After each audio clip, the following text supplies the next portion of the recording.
a dust-colored rider, a bloodied wedding gown, and chains that whisper of betrayal. She stands tied to the saloon post while he demands a judge. The dawn sun struck Tumble Ridge like a branding iron, turning every board and beam to amber. A heavy stillness lay over the town, broken only by the creak of a windmill sail and the distant lowing of cattle. Doors stayed shuttered, and boots crunched on gravel in solitary patterns. In that hush, a figure emerged on the horizon, a lone rider, etched in crimson light. His horse, gaunt and hollow-flanked, carried him with a bone-weary gait, each hoofall stirring dust motes into the air. No wagon trailed him, no posse rode behind. It was as if the land itself had spat him out, weary of his passage. Behind him, tethered by a length of coarse hemp, stumbled a woman in a wedding gown that once bloomed white but now was streaked with earth and sweat. The fabric clung to her arms in ragged tatters, chains clanked at her ankles, and her bonnet lay half-torn, revealing dark curls plastered to her cheeks. With one hand she steadied herself against the horse's flank. With the other, she pressed fingers to lips. The rider reeled the rope in until she stood before the saloon's front post, then tugged her forward with a jerking movement that rattled the iron cuffs. The townsfolk, drawn by the commotion, spilled from their homes and shops like ants disturbed. The miller, whom Samuel knew, gripped his flour sack tighter. The barber abandoned his shaving brush mid-stroke. Even the judge's wife peered through lace curtains high above. Murmurs wormed through the crowd. "She must have killed someone," one woman whispered. "Probably a thief," the butcher muttered, nodding toward the chains. No one dared step closer, except for Samuel Blake, the blacksmith's apprentice, whose soot-stained hands trembled as he dropped a horseshoe onto the cobblestones. He felt the rough grain of the wood under his boots, the weight of every pair of eyes pressing into his back. Clara Bennett's gaze swept over the assembly until it found his. Beneath her dust-cracked lashes, her eyes shone with a desperate plea. In a flicker, she parted her lips and mouthed a single word: "Help." Even from a distance, he felt the pull of her silent cry. His chest tightened, pulse knocking against his ribs like a warning bell. He clutched the handle of his tongs as though they might transform into a weapon. The rider dismounted, spurs singing on the boards, and cracked his rifle butt so sharply that anxious horses tossed their heads. He dusted his hands on his trousers and surveyed the gathering crowd with cold composure. Without shifting his gaze from the saloon doors, he spoke in a voice low and measured, "Where's the judge?" The words cut through the morning stillness, and in their wake came a tremor of tension. Tumble Ridge awoke, and its dust held its breath. Clara's breath came in shallow bursts as the hot wind sifted through her hair, catching each strand like a thread of smoke. The chains at her ankles bit into her skin when she shifted her weight, and every clank echoed too loudly against the saloon's shuttered walls. Her torn wedding gown, once crisp and hopeful, now lay stained with earth and strewn with thorns. The bonnet had slipped, revealing the fine bone structure of her face and eyes rimmed red with fear. She forced herself to stand tall, though her limbs trembled and her throat burned with unshed prayers. Townsfolk edged closer, curiosity laced with suspicion. A miner spat tobacco juice at the boards. A seamstress smoothed her apron as if to hide trembling fingers. Even the deputy sheriff, Rawlins, hawkish and grizzled, studied Clara with a baleful eye, as though weighing her fate against a scale only he could read. The stranger, a tall man whose brim cast his face in shadow, watched them all with impassive calm. His rifle rested across his forearm, muzzle tipped toward the bench where the judge usually presided. He spoke again, voice low enough that only those in the front row heard. "She's mine by right of contract. Sherwood Company won't be cheated." Unbidden memories flared in Clara's mind. The cramped cabin where she first heard of the mail-order proposal, the letter's wax seal promising a new life in Tumble Ridge, the dreams of wide-open skies. She had believed it was her salvation, but now, bound in iron, the promise felt like a noose. Her gaze flickered to Samuel Blake, whose soot-darkened face held the same alarm she felt in her chest. He had stepped closer, hand brushing the rail of the hitching post, but the deputy's boot halted him. Rollins leaned in, whispering, "This girl's trouble, boy. Best keep your distance." Heat throbbed in Clara's head, and she dug her heel into the dirt, shifting her weight to forge a measure of control. She wanted to shout the truth, to tell them she'd been lured across the plains by lies, that the stranger was no husband but a predator masked in law. But each attempt choked into silence behind parched lips. Instead, she fixed on Samuel's dark eyes, seeking any flicker of hope there. He glanced back, and in the tense heartbeat that followed, he nodded imperceptibly. The stranger stamped his heel, metal jingling. "Time's wasting," he declared, tone slipping into menace. "Bring the judge." He turned his head, jawline sharp against the sky, as though to catch the first hint of authority. Silence unfurled like a shroud. The wind stilled. The only sound was the faint rasp of Clara's dress and the rapid hammer of her pulse. Then a voice rang out, unexpected and clear. "I'll fetch him." It belonged to Miriam Thornton, the judge's daughter, who appeared at the saloon's threshold. Her dark braids swung over one shoulder, and in her hand she gripped a slip of parchment. She met Clara's eyes for a flicker, eyebrows lifted in question. The stranger's gaze shifted to her, calculating. "Where's the judge?" he repeated, and this time Miriam lifted the parchment. "Under this summons," she answered, voice firm enough to cut through the hush. "He's coming." Clara let out a breath she hadn't realized. She'd held in for a moment. The chains around her ankles felt lighter. Night draped Tumble Ridge in a cloak of hush, broken only by the rhythmic drip of water from the saloon's eaves. Inside the Smithy's lantern-lit gloom, Lydia Blake pressed a wet rag to her son's forehead. His brow glistened with sweat as he gripped her arm, eyes wide with worry and a burgeoning resolve. The ledger lay between them on the workbench its pages, a testament to horrors Lydia had long vowed to bury.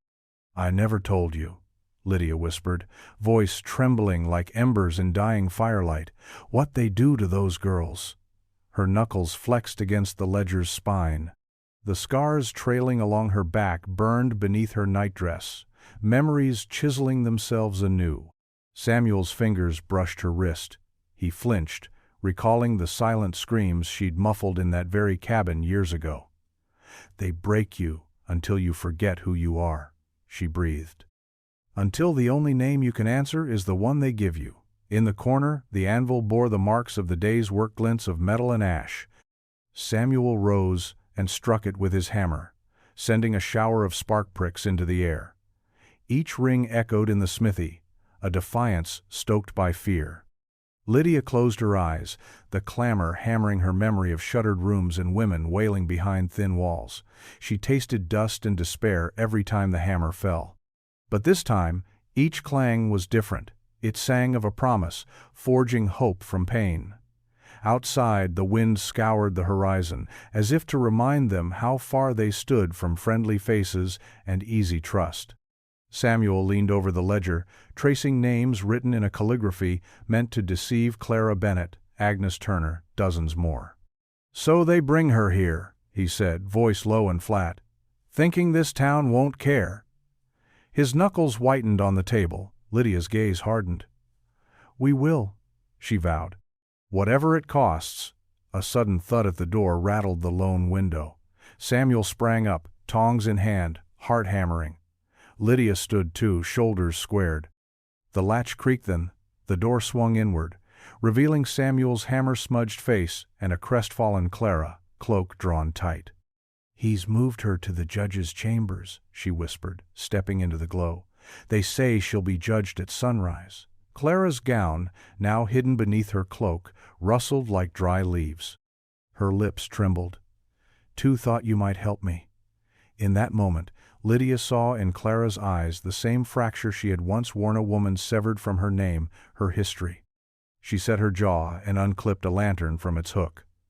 "You're safe here," she said, voice firm as a drawn blade. She placed a hand on Samuel's shoulder, a silent command that this night their isolation would yield to solidarity. The smithy doors creaked shut, sealing out the night's chill. Outside, Tumble Ridge slept on the brink of storm, unaware that in this forge of steel and scars, the first sparks of rebellion glowed against the darkness. Sunlight slanted through the shutters of Judge Farley's chambers, carving bars of gold and dust motes across the worn oak table. Clara sat bound to a straight-backed chair, her wrists still whispering pain from the morning's iron. The judge, robes draped like black wings, peered over his spectacles at the ledger laid before him. Outside, the stranger stood flanked by Deputy Rawlins and two steadfast townsmen, their hands resting on holstered weapons, as though to remind everyone who held the power. The stranger's voice was smooth as rattlesnake skin when he spoke. "Your Honor, the contract is plain. I paid $1,000 for this bride." He gestured toward Clara, whose gown peeked from beneath her shawl, threadbare but defiant. "By law, she belongs to me." Judge Farley rifled through the ledger's pages, brow creasing. The courtroom little more than the judge's parlor hummed with tension. The butcher, the preacher, and the merchant's wife leaned in, uncertainty etched on their faces. Even the blacksmith's apprentice, Samuel, perched near the door, felt the scales tip under him. He tightened his grip on the plank he'd brought, ready to swing it if violence erupted. Clara's heart pounded as the judge's gaze lifted. "Contract law is clear," he murmured, voice low enough that only those close could hear. "Yet fraud abrogates all." He examined her face as though seeking truth in the lines of her jaw. The stranger scoffed. "He's biased. He's her kin." Deputy Rawlins chuckled, stepping forward. "Your Honor, I suggest you rule quickly before this kin tries something." Murmurs rippled through the room. The preacher, hands clasped at his waist, closed his eyes and bowed his head. Across the table, the merchant's wife paled, recalling the daughters who'd disappeared on the road to Silver Springs. The butcher shifted, spat in his hand, and wiped it on his apron. Judge Farley set the ledger aside. "State your defense," he ordered Clara, voice firm but gentle. Clara swallowed, voice trembling. "I never consented. My name, my signature false. This man never sent a letter, never visited. I was lured here on promises and left in chains." She lifted her chin, pain glinting in her eyes. "He isn't my husband." Gasps snapped through the chamber. The stranger's jaw tightened. Rawlins' smirk faltered. The judge leaned forward, fingers steepled. "Proof?" His voice was a gavel in the hush. Clara's eyes darted to the door where Samuel stood, ledger in hand. Samuel pressed forward, the worn book opening to the page, stamped with Sherwood Co. seal. "Here," he said, breath ragged. "This ledger lists her name under a false mark, alongside dozens of others." He slammed his hand on the page, ink smudged under his fist. "They traffic women through forged contracts." Tension coiled like a rattlesnake. Deputy Rawlins' hand hovered over his holster. The stranger moved his fingers against his rifle's stock. Outside, the saloon doors rattled as townsfolk held their breath. In that charged silence, Judge Farley closed his eyes and let the weight of his robes settle.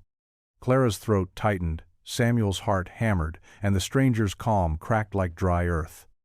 The moral center of Tumble Ridge shifted on its axis and, no matter how the gavel fell, nothing would be the same again. That evening, the sunset bled like wildfire across the western sky as Lydia and Samuel slipped away from the dim glow of Judge Farley's chambers and made for the creek beyond town. The stranger's wagon had been left carelessly in the dust-rusted spring, wobbling beneath its load, and its back gate sagged open as if in confession. Lydia lifted the lantern's glare into the bed where flour sacks once lay. Now, damp straw and overturned crates lay tangled in horsehair. Samuel knelt, brushing aside a carton labeled Sherwood Company in faded script. Inside, he found bundles of correspondence letters sealed with wax and a seal that bore the same crooked S. He rifled through them. One promised Clara a dowry of livestock, another a modest homestead. Each bore her name in looping script. Beneath them, a ledger lay half-hidden under a shattered keg. He slid it free, and the lantern light flickered over the neat columns. Names, dates, purchase prices, and destinations. Clara Bennett was listed alongside women he had never met, girls, sold as though they were cattle. Lydia's breath caught as she turned to Samuel. "This is proof," she whispered, voice hushed against the rushing water. "They forged her contract and trafficked these women." She fingered the ledger as though it were a pulse, evidence of lives ripped from their runs of fortune. Samuel held his lantern higher, illuminating long pages stained with ink and blood-red smudges where fists had fallen. "Look here," he said, pointing to the margin where a clerk's duties were annotated. "Accepted under authority of Judge Farley, Tumble Ridge, paid in full." Lydia's hand flew to her mouth. She had once trusted the judge's seal to shield them from harm. Now that same seal had lent legitimacy to a crime. The Creek's rush drummed a warning, urging them back to town before dawn. They gathered the letters and ledger into Samuel's satchel. Lydia paused, scanning the wagon floor, and found beneath an axle a tin box. In it lay scraps of dresses' fine lace, delicates stained with dirt, and a pouch of gold coins. She weighed a coin in her palm. Its edges were cold with deceit. Samuel closed the box, sealing their discovery beneath its lid. As they retraced their steps, the lantern's glow swung between them like a heartbeat. Lydia's scars tingled against the crisp air, memories awakening her fiercest resolve. Samuel's shoulders squared with newfound purpose. They would present this evidence to the judge at sunrise, no matter the cost. Behind them, the stranger's lantern glinted faintly from the saloon windows as he conferred with Deputy Rollins. Lydia and Samuel broke into a run, the Creek song receding and the promise of justice propelling their feet. Even in the dark, Tumble Ridge felt charged with electricity, the spark of truth, waiting to ignite the quiet town into action. Dawn found Tumble Ridge shivering beneath a pale sky, and the town awoke to murmurs heavier than the dust on the boardwalks. Lydia and Samuel's revelations spread like spilled ink. Sherwood Co. had trafficked women under forged contracts, aided by Judge Farley's seal. Some citizens recoiled in horror, others bristled at accusations against their judge. At the saloon, a knot of farmers leaned in close, voices low. "If our own bench turns crooked, what good is justice?" Across the street, the butcher spat. "Better to mind our own businesses than tangle with strangers' troubles." The preacher prayed in the empty church, beseeching mercy for Clara, while the deputy paced in front of the jail, hand hovering above his holster as if anticipating revolt. Clara, guided by Samuel, found refuge in the Smithy's cool shadow. Sunlight filtered through the open doors, illuminating her bruised wrists and the hope in her eyes. She paced beside the anvil as Samuel explained the plan. They would take the ledger to Judge Farley, demand a hearing before the assembled town. Lydia polished her hammer, voice quiet but fierce. "We'll face every skeptic and sinner here. We'll show them the names burned into this paper." Clara nodded, memory of chains echoing in her joints. "We must," she whispered, "or they'll sell the next girl before we finish." Word reached Judge Farley's parlor, where he lay awake, poring over the ledger by lamplight.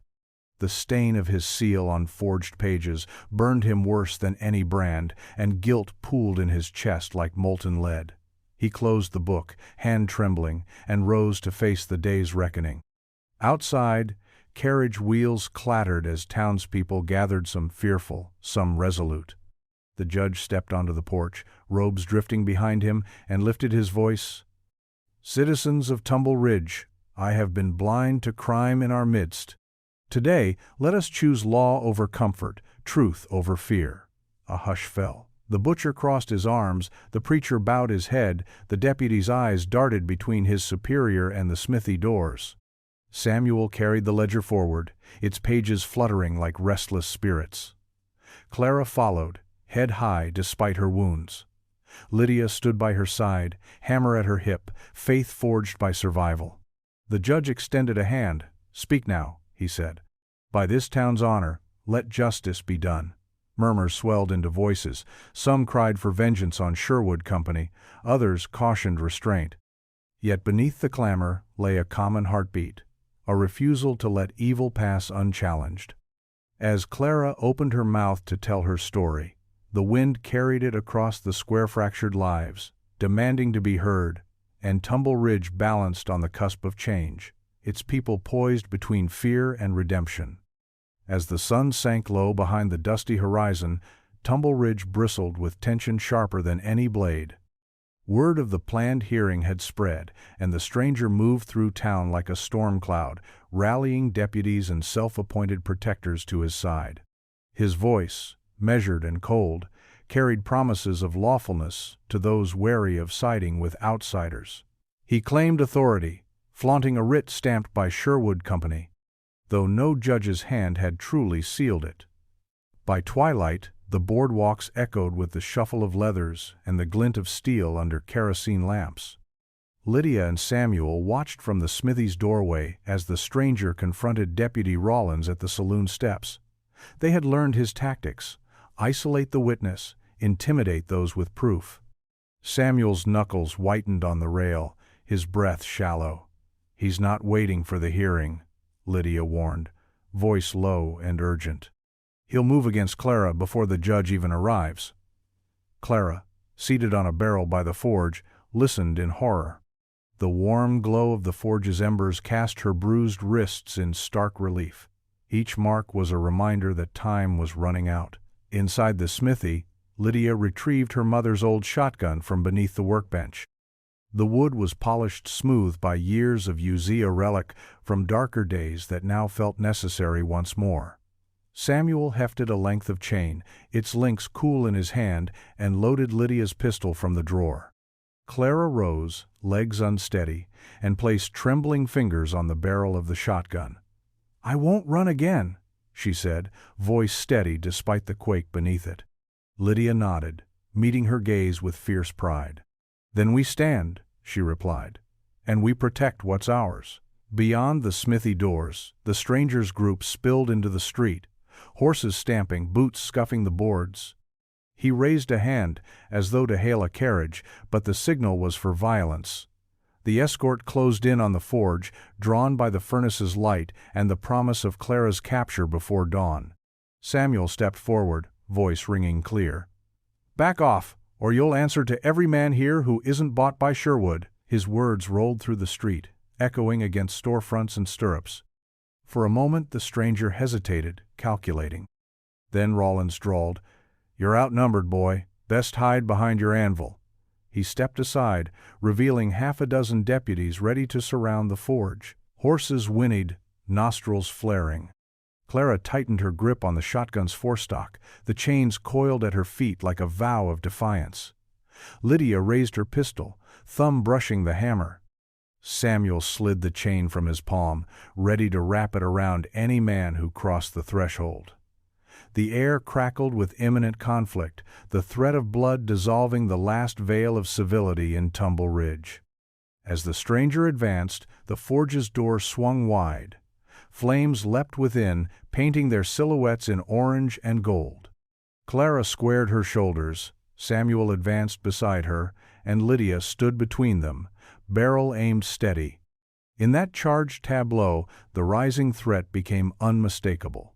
Law invoked as weapon, and a single gunshot promising to shatter the wary peace that had held the town in its brittle balance. The forge's roaring glow spilled into the street, heat rippling the twilight air. Horses stamped nervously as deputies fanned out, rifles leveled at the open doorway. The stranger's silhouette filled the framatol, unblinking, authority embodied in every line of his stance. He took a step forward, but the clang of a hammer on steel froze him in place. Samuel, lantern in one hand, hefted a length of iron rod in the other. "This ends now," he called, voice steady, despite the storm inside him. Sparks leapt from the anvil as he swung, sending a shower of molten droplets onto the boards. Lydia stood behind Clara, pistol trained on the stranger's chest, her stance unwavering. Clara's fingers burned around the shotgun's forestock, her bruised wrists forgotten in the fierce determination in her eyes. A hush fell over the dusty street. Even the wind seemed to hold its breath. The stranger's rifle wavered, muzzle dipping. He opened his mouth, perhaps to plead legality, but no words came. Instead, the preacher stepped from the gathering townsfolk, Bible in hand and reverence in his stance. "Justice is not the iron of your gun," he intoned, voice resonant in the stillness. "It's the courage to see truth." The stranger's jaw tightened, and his finger brushed the rifle's trigger. In that instant, Judge Farley burst through the saloon doors, gavel raised in one hand, the contract sealed with his true seal in the other. "By this court," he began, voice cracking with portent. Deputies flinched, the gavel's weight heavier than their rifles. "I declare this contract null and void. These signs," he tapped the ledger cradled in Lydia's arms, "expose fraud. This girl is free." For a heartbeat, time halted. Then the stranger's rifle barked, splintering the saloon's doorframe. The preacher dove behind a barrel, horses bolted, and gunmetal cracked the night. Samuel lunged, iron rod arcing through the air. Lydia fired, the shot cracking like thunder, grazing the stranger's shoulder. Clara squeezed the shotgun's trigger, and a blast rang that sent spurs spinning. Deputies dove for cover as the stranger staggered, rifle clattering to the boards. Amid flying embers and splintered wood, the townsfolk surged forward, miners, bakers, Taylorsall united in a tide of witness and outrage. They disarmed the remaining deputies with ropes and pluck, binding wrists once raised in threat. Flames danced in the windows of both smithy and saloon, light and shadow waltzing across the street. Clara stepped free of Lydia's side, chains cast aside in a heap, and faced her captor as he crumpled to one knee. Silence reclaimed the night. Clara's chest heaved, shotgun limp at her side. Samuel crossed to her, rod lowered, concern etched on his soot-darkened face. Lydia stood tall, pistol still smoking, eyes fierce as flint. Judge Farley knelt beside Clara and extended his hand. "You are safe now," he said, voice gentle beneath the harsh glow. Clara reached for his hand, tears mingling with dust on her cheeks. Around them, Tumble Ridge exhaled the collective breath of a town that had stared down its darkest hour and refused to blink. The saloon's broken doors framed a conquered evil, and in that broken wood was the promise of a harder-won peace. Morning broke over Tumble Ridge in a wash of pale gold and lingering smoke. Boardwalks were scarred by splintered wood. Shattered saloon windows glinted like wounded eyes. Yet a quiet promise lay beneath the ruin. Clara stepped onto the street beside Lydia and Samuel, the shotgun's weight gone from her hands as easily as the chains at her feet. Dust clung to her dress, but her shoulders were squared, and in her gaze was the stillness of survival. Judge Farley walked beside her, robes stained with ash, his seal clutched in one hand. He paused before the saloon's crumpled door and laid his free hand lightly on the broken frame. "This symbol," he said, voice low, "once sanctioned your enslavement. Today it stands for justice restored." He placed the seal against the wall, pressing until it left a bright impression on the charred wood. Clara traced the mark with a fingertip, and in that gesture the past and future met, scarred but unbowed. Townsfolk emerged from shuttered homes and lean-to shops, eyes wary at first, then softening into relief as they saw Clara standing unharmed. The butcher offered her a cloth, the preacher bowed his head in silent prayer, and the blacksmith's apprentice Samuel stepped forward, wiping soot from his hands. He handed her a cup of cool water, and as she drank, their fingers brushed, a silent acknowledgment of the blood they had shed to reach this morning's fragile peace. Lydia lingered at the forge, tending embers and straightening the anvil's horn. Samuel glanced back, worry creasing his brow, but Lydia only nodded. The hearth's glow felt different, now no longer a warning, but a hearthstone around which the wounded might heal. He returned to her side, oil and cloth in hand, and together they coaxed the fire's warmth back into the blackened forge. Clara approached the judge's bench, where the ledger lay open on a patched table. Sheepish heads peeked from behind barrels as townsfolk slipped coins into a leather pouch, the funds to compensate the victims of Sherwood Co. Clara dipped a quill and inscribed her name on the first line, reclaiming her identity in ink. The crowd stirred, and one by one they added their signatures, binding themselves to the promise of vigilance and care. As the sun climbed, casting long shadows behind them, the judge raised his gavel once more, not to command fear, but to vow protection. "Let no contract be forged in shadow," he declared. "Let no voice go unheard." A murmur of assent swept through the gathered people. Clara stood beside Lydia and Samuel, shoulders brushing, three figures set against a battered horizontal survivors, all witnesses to what it cost to choose courage over silence. In the afternoon's quiet that followed, Clara walked the ridge above town, the wind at her back and the wide sky before her. The land remembered the violence it had borne, but it also held the promise of new stories of women free to shape their own destinies, of a town that had looked away and finally learned to look again. Below, Tumble Ridge rebuilt, splintered planks replaced, hearts mended, and a hard-won peace settling over the dusty streets like a benediction. The morning air tasted of sage and ash, the sky a pale wash where one could almost trace the path of last night's flames. Clara stepped from the Smithy doors, her skirts sweeping scattered embers like fallen stars. Behind her, Samuel cradled a fresh horseshoe in his palm, the iron still warm from the forge. Lydia stood at the anvil, her hammer poised but at rest, as if listening to the land's quiet heartbeat. Clara walked the length of Main Street, pausing at splintered storefronts where new boards already gleamed in the sun. Children peered from behind the butcher's cart, wide-eyed at the bride who had been chained like livestock and now stood unbound among them. A gentle breeze carried the scent of fresh hay from the livery, mingling with the coppery hint of blood that still clung faintly to the dry boardsaw, reminder that peace had a price. At the ridge's crest, Samuel joined her. He offered a tin cup of coffee, steam curling in the chill. Clara accepted it, warmth seeping into her fingers before it reached her lips. They stood shoulder to shoulder, watching the valley of Tumble Ridge unfold beneath them.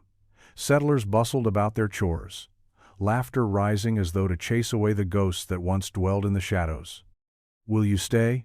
Samuel asked, voice soft as the wind through the pines. Clara turned her gaze to him, eyes steady. She traced the lines of soot on his cheek, the way his calloused hands held promise more than weapon. "I think I was always meant to," she replied. "I dreamed of a home. I never imagined I'd have to fight for it."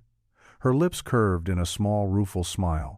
"But this land remembers those who stand for it." Below, Lydia emerged with the ledger cradled beneath her arm. She approached, her gait sure, every step an echo of the courage she'd reclaimed. Clara met her mother's friend at the ridge, and Lydia pressed the ledger into her hands. Inside were the names of every woman saved, that night a record of horrors laid bare and of bonds unbroken. Clara ran her thumb over the inked script, feeling the weight of memory and the promise of vigilance. Lydia rested a hand on Clara's shoulder, the scars beneath her sleeve like whispered stories waiting to be told. "The land keeps its own counsel," she said, voice low. "It'll remember your name now." Clara nodded, the horizon folding into a kaleidoscope of distant ridges and blue sky. In that vastness lay both the failures of justice past and the hope of renewal. As the sun climbed, its golden fingers unfurling across the ridge, Clara lifted her face to its light. She closed her eyes and let the warmth settle into her bones. Behind her, Tumble Ridge stood, town remade by witness and by will, ready to write new stories under the endless sky. And in that dawn, Clara Bennett found not only freedom, but a place to belong.